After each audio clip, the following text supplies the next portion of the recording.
We were hunting down our stories, and we were there following our own leads, making our own stories, developing them, producing them, everything from beginning to end. They were our stories. We were all down there, we were doing this, journalism thing, and we're all storytellers. We're in the moment of two stories falling apart and had to find something, and we found something great. We had no idea where we would end up at the end of the day, who we would end up talking to, whether the stories that we had scheduled or the people we had scheduled meetings with actually were going to show up. But it was fun just finding stories and meeting new people and just getting the background information and actually listening to their story and what they had to say.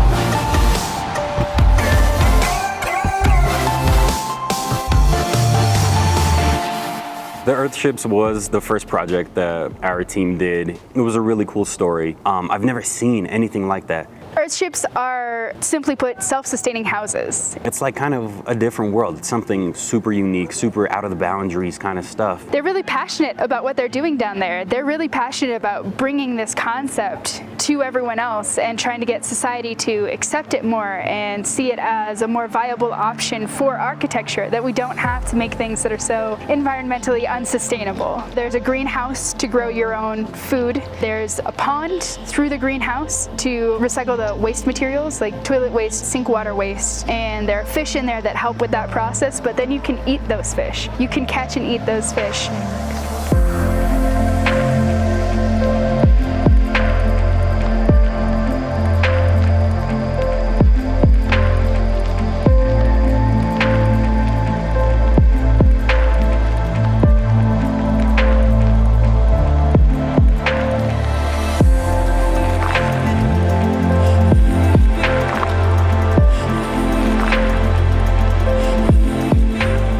The Ronnie Layden project was by far my favorite. I think surprisingly the Ronnie Layden story was my favorite. The amount of personality that Ronnie Layden had and the way he helped us deliver the story and all the accommodations he made for us while we were out there gathering the story. He was welcome into my studio, bring all your cameras in, come on in, let me tell you about my art. It was really something else. I've never had a subject like Ronnie. He was just one of the kindest people that I met out in Santa Fe. And he gave us such great quotes, and he was really passionate about what he did. He said, "So you guys probably want me to paint for you, huh?" He goes out in front of his gallery into this little courtyard, and he sets up and he just starts painting. Ronnie really opened up when he was painting. Gosh, I didn't know that we would have gotten that from the David Vigil guy or anybody else. It was literally bestowed upon us.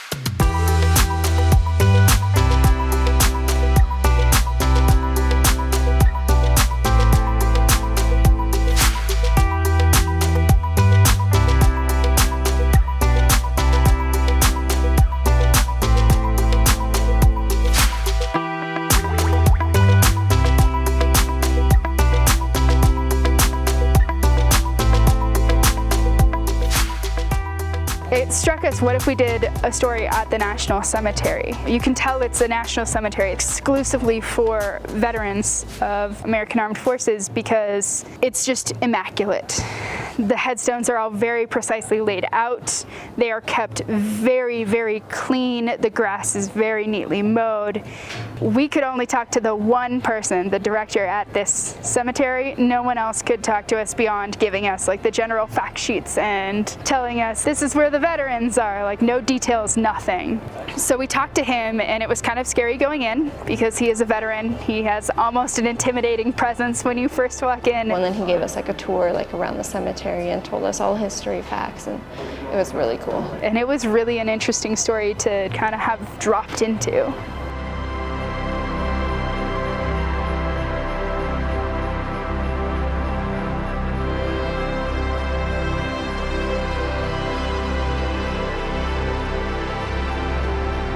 The story about the treasure hunt was interesting because when you think of doing a story about a treasure hunt or buried treasure, you start thinking things like, oh great, maybe we'll go find people with pickaxes and shovels and metal detectors. I thought we were going to talk to a treasure hunter who was going to be kind of evasive about questions, and it turns out we talked to someone who doesn't want to be called a treasure hunter and wanted to answer all of our questions.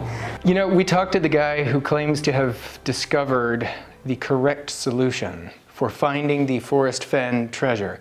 And this was a man that had searched for the treasure for 2 years. This dude's probably either gonna be kind of crazy or really cool, but it's gonna be interesting either way. And I was wrong, because it turns out that the treasure hunter that we were interviewing was there to push his own agenda on this solution, and all he really wanted was for us to, to publicize it. We had a second site in the coffee shop and bookstore where Forrest Fenn used to, frequent all the time. That's the only bookstore authorized by Fenn to sell his books. So we started interviewing this guy. We're getting some good quotes at this point. He's talking about his job, he's talking about Forrest Fenn, he's talking about the treasure, and it's all, pretty cool. The guy who buried the treasure says he didn't actually bury it, so it's hidden treasure. So it could be out in the open, and that's part of the mystique behind it. So in that sense, it kind of made the story that much more difficult to tell because A, we don't know where the treasure is, B, we don't know exactly what it is, and C, we don't know whether it's buried or up in a tree or... I actually talked to some people at a coffee shop and they said there are rumors that it's hidden here in our coffee shop.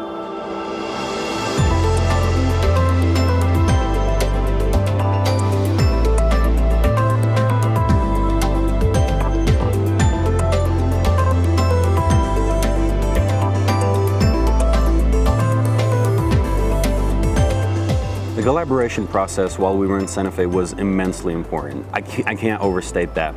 Just interacting with the other students was surprisingly fun. When you involve everyone completely, you can create a fuller, more impressive story.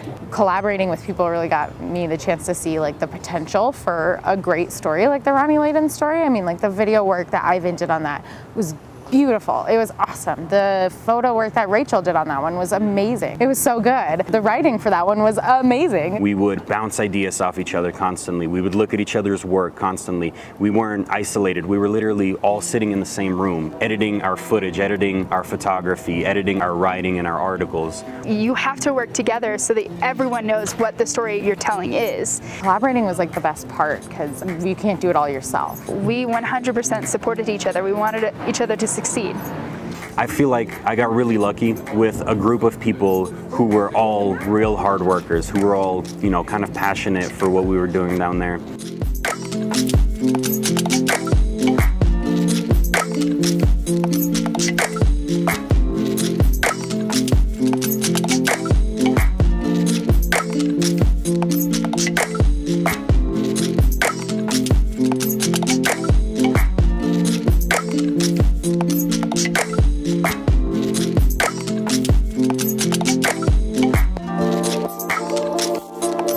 I want to thank everybody that went on this trip. Everybody that was there was really fantastic, and we're all ready to pull their weight. And I'm really, really thankful for that. I think that social documentary is kind of an underrated class. I think that a lot of times people don't realize how important it can be and how useful it can be. I feel like anyone who's sincerely intending to go into journalism in any aspect, whether they want to be doing the video, the stills, the written work, reporting on camera, like news anchors, if you want to be a news anchor, I think you should do social doc. I think that it gives you an experience you can't get anywhere else. Internships don't even give you this kind of experience. This whole trip was kind of eye-opening. I've been doing photography ever since I was little, but now I can just see myself passionately doing it. And I feel like it really sparked my passion for journalism again. I want to be a journalist. That's what I want out of life.